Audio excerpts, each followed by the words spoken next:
আলহামদুলিল্লাহ বাংলাদেশ ইসলামী লেখক ফোরাম যে কার্যক্রম এগিয়ে যাচ্ছে সেটা হচ্ছে ইসলামী লেখালেখিকে এগিয়ে নিয়ে যাওয়া। অন্যান্য লেখালেখি আর ইসলামী লেখালেখির মধ্যে একটা পার্থক্য রয়েছে। সাধারণ লেখালেখি যেগুলো আছে তার উদ্দেশ্য হলো জাগতিক কিছু শিক্ষা অর্জন অথবা বিনোদন, কিন্তু ইসলামী লেখালেখির মধ্যে সবচেয়ে বড় যে উদ্দেশ্য সেটা হচ্ছে দাওয়াতে দ্বীন। আমরা দেখি রাসূলুল্লাহ সাল্লাল্লাহু আলাইহি ওয়াসাল্লাম তিনি বিভিন্ন দেশের রাষ্ট্রপ্রধানের নিকট তিনি পত্র লিখেছেন দাওয়াত দিয়ে, ইসলামের দাওয়াত দিয়ে। তেমনি ভাবে লেখালেখির উপর নির্ভর করে আজকে আমাদের হাতে হাতে পবিত্র কোরআন চলে এসেছে। যদি ইসলামী লেখালেখি না থাকতো তাহলে কোরআন শুধু মুখে মুখে থাকতো, পাণ্ডুলিপি আকারে আমাদের এবং একটা কিতাব আকারে আমরা হাতে পেতাম না। রাসূলুল্লাহ সাল্লাল্লাহু আলাইহি ওয়াসাল্লামের সময় পবিত্র কোরআন মুখস্থ করা হতো আর কাতিব ওহীগণ সেগুলো লিখে রাখতেন। হযরত আবু বকর রাদিয়াল্লাহু আনহু সেগুলো একত্রে জমা করেছেন এবং পাণ্ডুলিপি চূড়ান্ত একটা রূপ দিয়েছেন সে কিতাবের।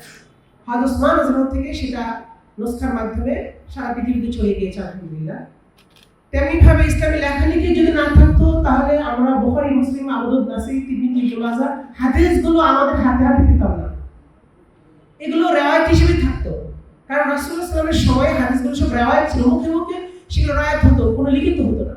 এমনকি কোরআনের সাথে যাতে হাদিসের সংমিশ্রণ না হয়ে যায় বা কোরআনের মতো গুরুত্ব না দেওয়া হয়, সেই জন্য রাসূলুল্লাহ সাল্লাল্লাহু আলাইহি ওয়াসাল্লাম করেছেন লা তাকতুবু আন্নী গায়রাল কোরআন ওয়া মান কাতাবা আন্নী গায়রাল কোরআন ফালিয়ুহু।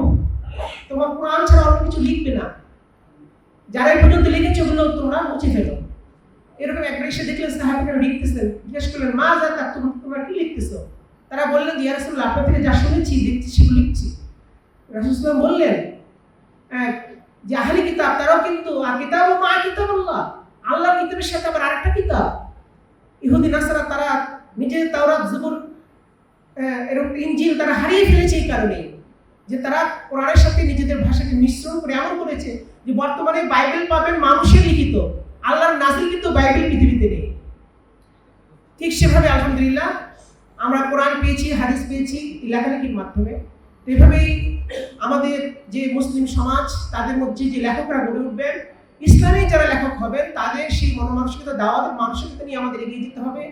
আমাদের সেই লেখালেখির যে ময়দান, বিশাল ময়দান রয়েছে, এখানে লেখালেখির মধ্যে আমরা দুটা খ্যাতমত আমরা দেখতে পাই। একটা হচ্ছে মূল লেখা, আরটা হচ্ছে অনুবাদ লেখা। মূল সাহিত্য লেখার মধ্যে এটা একটা ভালো দিক, তবে আমাদের অনুবাদের ব্যাপারে আমাদের নজর দিতে হবে। আমাদের আকাবে কেরামের বিশাল সম্পদ আমাদের কাছে পড়ে আছে, কিন্তু সাধারণ মানুষ এগুলো জানতেছে না, বুঝতেছে না। আমাদের আকাবে কেরামের যে বিশাল জগৎ আর মাকতাবে শামিলার মধ্যে যে লক্ষ কোটি কোটি যে সম্পদ রয়েছে, আমরা যদি অনুবাদ করে আমরা আমাদের বিশ্ব মুসলিমের সামনে, বাংলা ভাষাভাষী মা বোনদের সামনে, ভাই বোনদের সামনে পেশ করতে পারি, তাহলে তারা একটা বিশাল এলমি দিনী শিক্ষার মাধ্যমে তারা সমৃদ্ধ হবে। সেইভাবে লেখক কোরআন যে লেখক তৈরি করছেন, আশা করি তারা এই সকল বিষয়ের বিবেচনায় রেখে সামনে এগিয়ে যাবেন। এবং লেখক ফোরাম আজকে 11তম প্রতিষ্ঠা বার্ষিকীর মাধ্যমে অব্যাহতভাবে যে কার্যক্রম আঞ্জাম দিচ্ছে, এরা অবশ্যই আশাব্যঞ্জক। আল্লাহ তাআলা তার সমস্ত কার্যক্রম কবুল করুন, আমিন। ওয়া আখিরু দাওয়ানা আলহামদুলিল্লাহ।